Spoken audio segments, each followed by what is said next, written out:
The busiest travel week of the year took a toll on many, including myself, traveling by air because of that snow. Many airports facing hundreds of delays during the days after Thanksgiving. Over 12,000 flights were delayed on Sunday alone, with over 1,000 flights canceled. Winter storms swept the country from Montana to Ohio, causing numerous delays. The FAA also flagged thousands of Airbus A320 planes in need of a software update, grounding a large part of their fleet. Latin artist Bad Bunny will headline the halftime show of Super Bowl 60. The Puerto Rican singer is the most streamed artist in the world, tallying 8.3 billion streams. Earlier this morning, the Atlantic Coast Conference issued a fine and a public reprimand to Syracuse University. The ACC stated that SU violated an NCAA football rule this past Saturday about faking injuries in order to gain a, quote, unmerited advantage. Former United States Secretary of Transportation Pete Buttigieg will speak at Syracuse University on Friday. Welcome back to NCC News. I'm Nico Horning, joined on the couch with Kieran Costa. Now, Kieran, there's been a lot of messiness and craziness going on I-81, whether you're stuck in traffic, going to the airport or MBT Bank Stadium, or sitting in a lane closure. But there was a meteorite that went on last night in the sky. I don't know if you saw it. Again, it's mainly affecting football if you're a sports fan, also some NHL and NBA games. It could be a while before this thing gets settled, guys.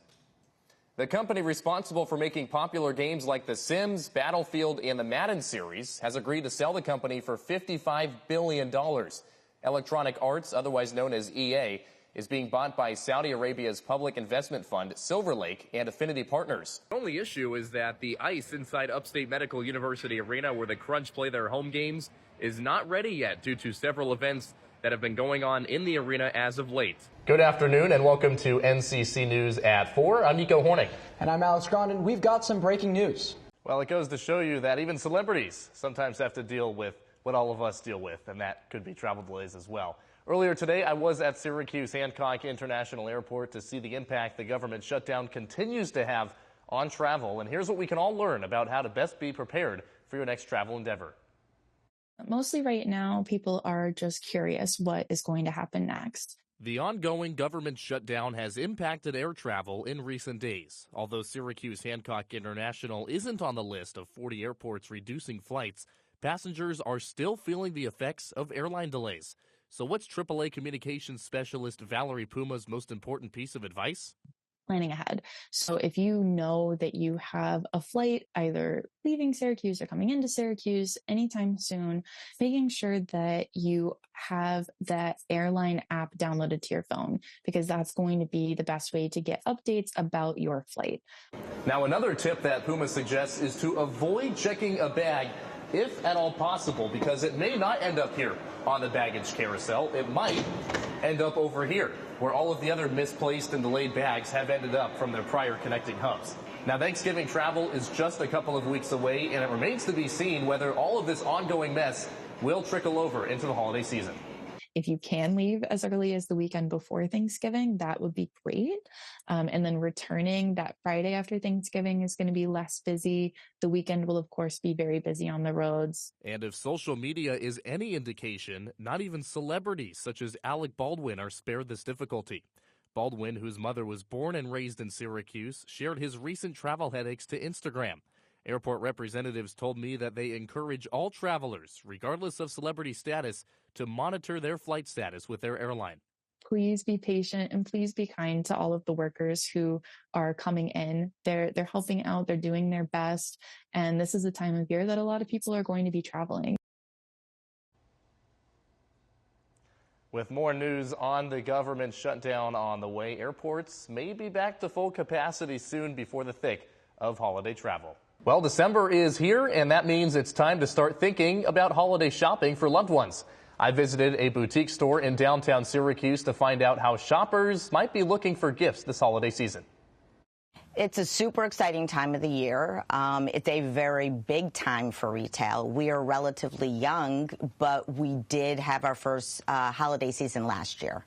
So we are looking for a substantial growth from last year's time. And I'm thinking all retail or small businesses and local retail, this is our time of the year. Kara O'Connor is the owner of one of downtown Syracuse's local businesses, Kara Ann. The boutique store has been open for just over a year and is forecasting an improved holiday season to their in-person experience, despite some worries about increased shipping costs, inflation, tariff concerns, and overall economic uncertainty. There's definitely some nervous feeling in regards to it when it comes to looking into the future and what you're buying in, and you have to pay close attention. It changes all the time. Good news for local businesses comes after Black Friday retail sales in the U.S. were up over 4% compared to last year, excluding autos. That includes in-store and online purchases, according to MasterCard. For in-store specifically, all major areas experienced an increase.